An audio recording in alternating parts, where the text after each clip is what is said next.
das tendências dos cursos de humanas hoje, e em particular de ciências sociais, é o abandono dos clássicos. Trata-se, em geral, de considerar o pensamento de Marx, Durkheim e Weber, desconsiderando, de outra parte, autores que foram importantíssimos e continuam a ser importantes para a formação do pensamento sociológico. Sobretudo porque estes autores procuraram estabelecer as diferenças que existem entre o pensamento sociológico e aquela forma de reflexão desenvolvida em outras áreas, como psicologia e também economia e história. Curiosamente, estes autores clássicos procuraram mostrar qual é o terreno próprio da sociologia e como as outras áreas de conhecimento poderiam se servir da sociologia para pensar a sociedade. Hoje se assiste ao caminho inverso. Não se tenta pensar a sociologia e a contribuição que ela pode dar para outras áreas de conhecimento, e sim como as outras áreas de conhecimento explicariam a sociologia. Nesse sentido, é muito comum, por exemplo, que se vá a Bauman para pensar a sociologia, e não a sociologia para pensar a Bauman, que se identificava como um filósofo e, no entanto, é tratado no Brasil como um sociólogo. Fundamentalmente, Bauman ele tem a formação clássica da sociologia, mas as reflexões que ele está procurando desenvolver estão muito mais próximas da filosofia, e uma filosofia que trabalha, em geral, com questões bastante abstratas, sem concretar adequadamente o que é a estrutura da vida social. Basta lembrar toda a discussão a respeito de amor líquido, sociedade líquida, entre outros temas tratados por Bauman. É neste sentido que temos procurado resgatar em nosso canal, além de autores contemporâneos, também os clássicos. É o que faremos hoje, tratando um pouco da reflexão de Karl Mannheim a respeito da sociologia do conhecimento. Para isso, estamos resgatando o exame preliminar do problema que Mannheim realiza em seu livro Ideologia e Utopia, uma introdução à sociologia do conhecimento. A reflexão básica de Mannheim caminha no sentido de mostrar que as formas individuais de pensar não brotam do próprio indivíduo, e sim de estruturas sociais que fornecem a estes indivíduos parâmetros para construir a reflexão. A partir daí, se estabelece uma intrincada relação entre estrutura social e indivíduo, onde, a partir da estrutura social, o indivíduo acaba criando certas reflexões próprias, mas de maneira nenhuma estas reflexões elas podem ser compreendidas descoladas do social. É assim que, neste exame preliminar do problema, Mannheim coloca que o objetivo fundamental do livro Ideologia e Utopia, publicado inicialmente em 1950 e traduzido no Brasil em 1968 pela editora Zahar, é assim que Mannheim coloca que o objetivo principal do seu livro é estudar o problema de como os homens realmente pensam, o seu funcionamento na vida pública e na política como instrumento de ação coletiva. Mannheim está partindo da compreensão de que, ao se conhecer melhor a sociedade, criam-se instrumentos mais adequados para a planificação do desenvolvimento social. É importante lembrar que Mannheim tem atrás de si a experiência do nazismo e, portanto, ele é um fiel defensor das estruturas democráticas de sociedade.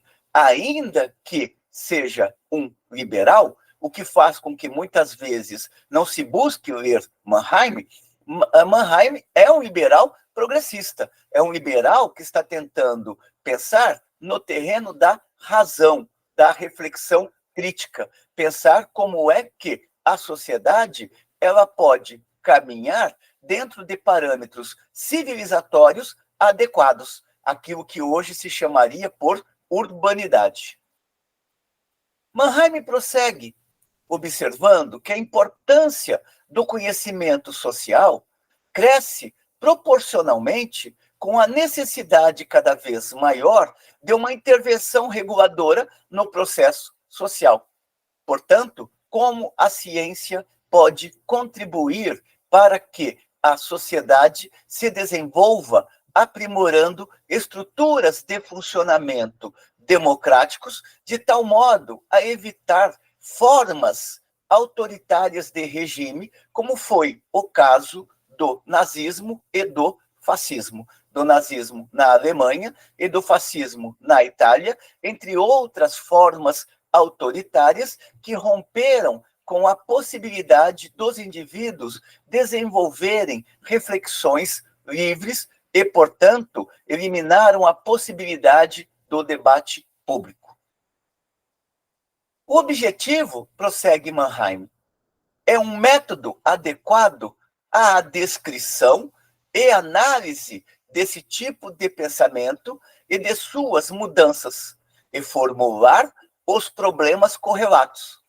Método que, além de fazer justiça ao caráter único e peculiar do fenômeno, abra caminho à sua compreensão crítica. O método é o da sociologia do conhecimento. A partir daí, ele começa a definir em linhas gerais, ou a apresentar em linhas gerais, o que se deve entender por sociologia do conhecimento. Observa ele, inicialmente, que a tese principal da sociologia do conhecimento afirma a existência de modos de pensamento incapazes de ser adequadamente compreendidos enquanto permanecerem obscuras as suas origens sociais.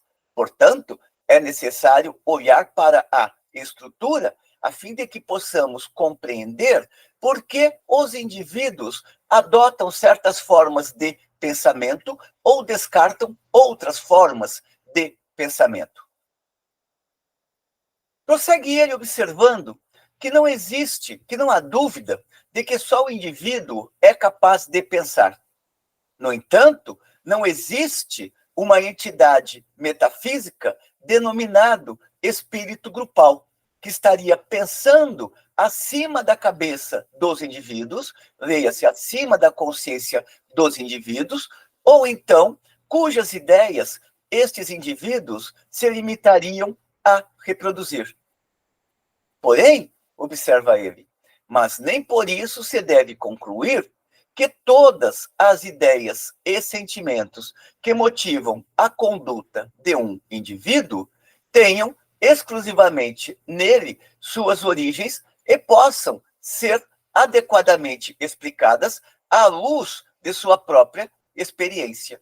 Portanto, não é o indivíduo que explica por que certas opções sociais são adotadas. O indivíduo, ele incorpora elementos que são oriundos da estrutura e sistematiza estes elementos no plano da sua consciência, muitas vezes de maneira extremamente particulares. Portanto, eles acabam dando sentidos específicos a manifestações que absorveram da estrutura social. Do mesmo modo que seria incorreto deduzir um idioma da observação de um indivíduo único, que não fala uma língua própria, mas aquela de seus contemporâneos e de seus antepassados que lhe desbravaram o caminho, seria incorreto, observa Mannheim, explicar a totalidade de uma concepção com referência apenas à sua gênese no espírito do indivíduo. Só num sentido muito restrito, o indivíduo cria, com seus próprios recursos, o modo de falar e de pensar que lhe atribuímos. Fala o idioma de seu grupo. O indivíduo fala o idioma de seu grupo. Pensa à maneira de seu grupo.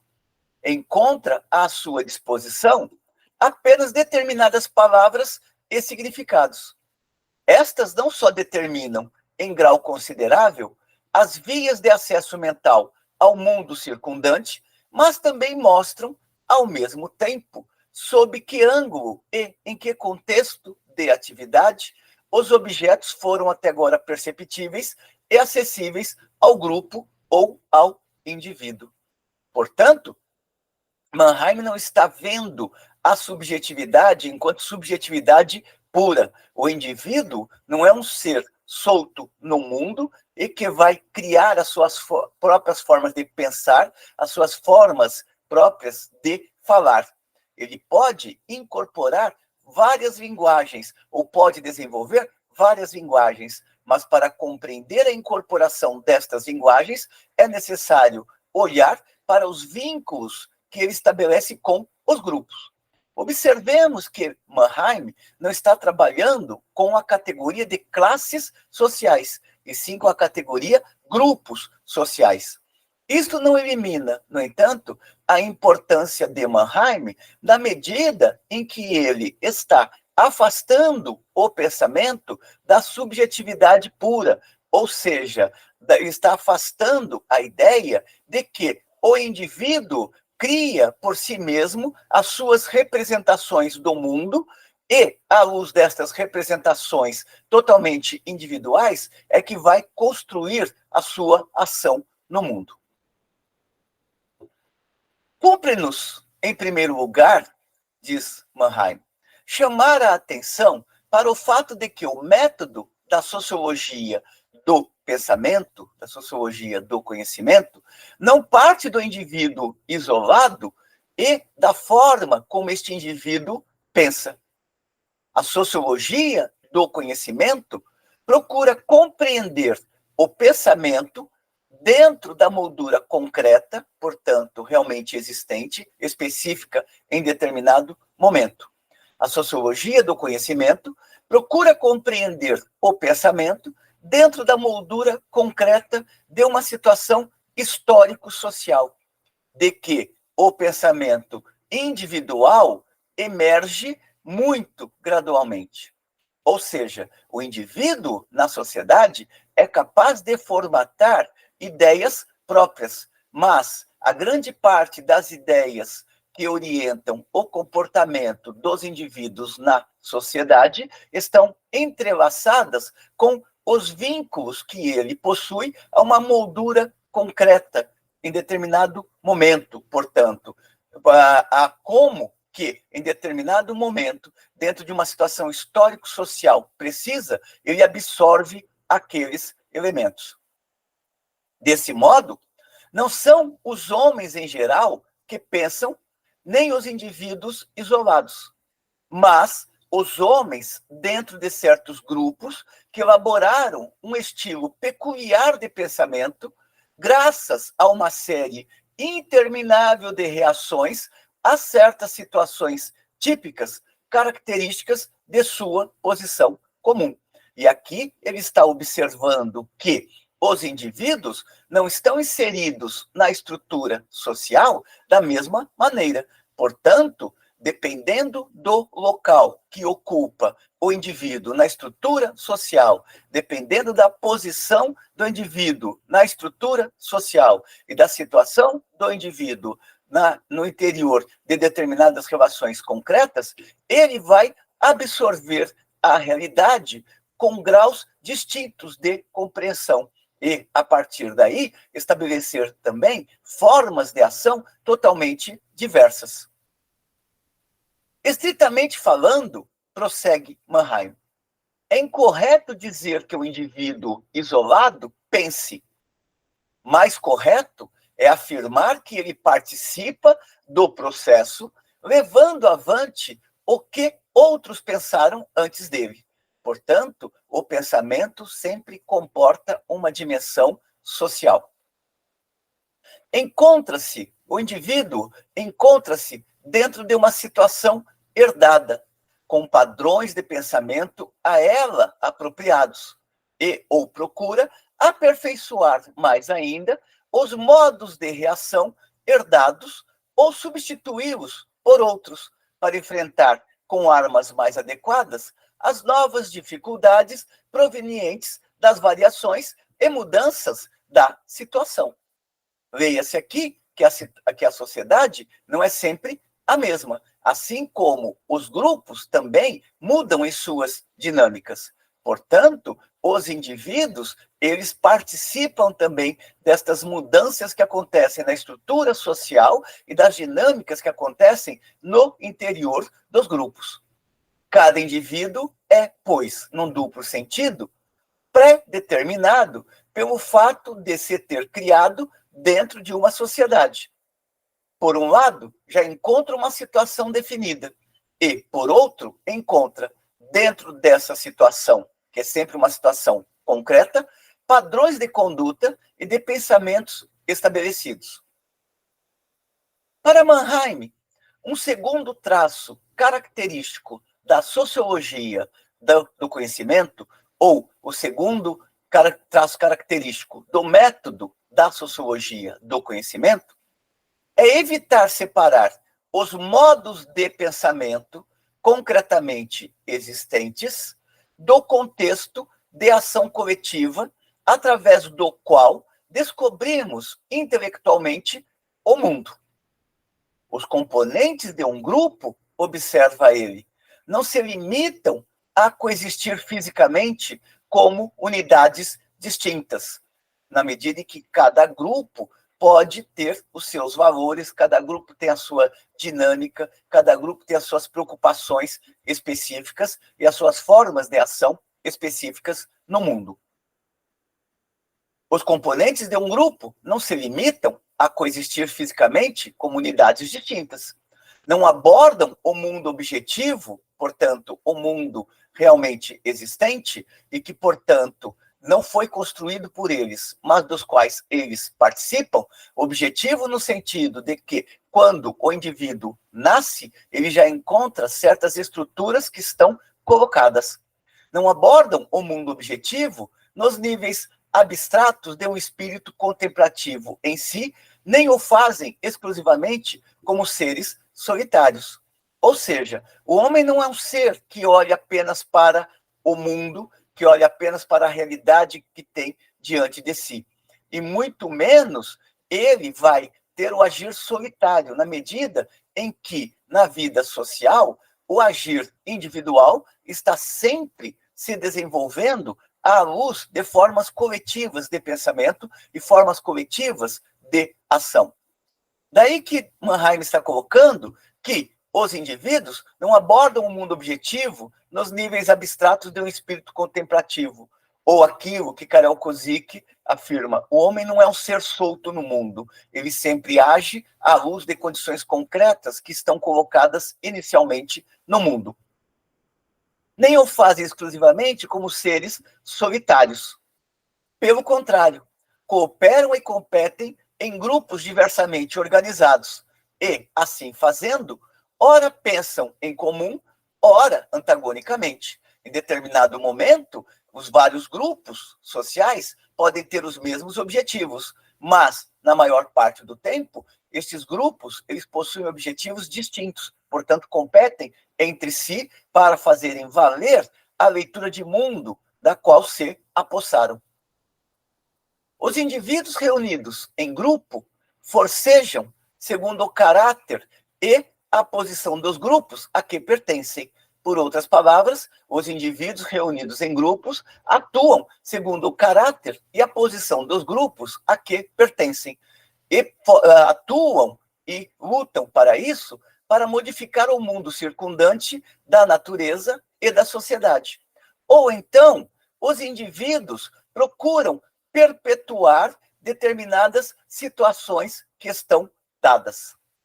É a direção dessa vontade de mudar ou de conservar, dessa atividade coletiva, em suma, que fornece o fio orientador ligado ao aparecimento de seus problemas, seus conceitos e suas formas de pensamento.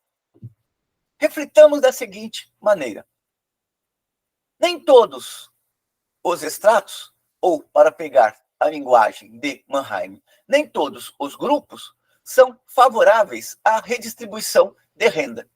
Neste sentido, eles vão lutar para que a concentração de renda se perpetue. É importante observar também que, por outro lado, existem grupos que são favoráveis à redistribuição de renda.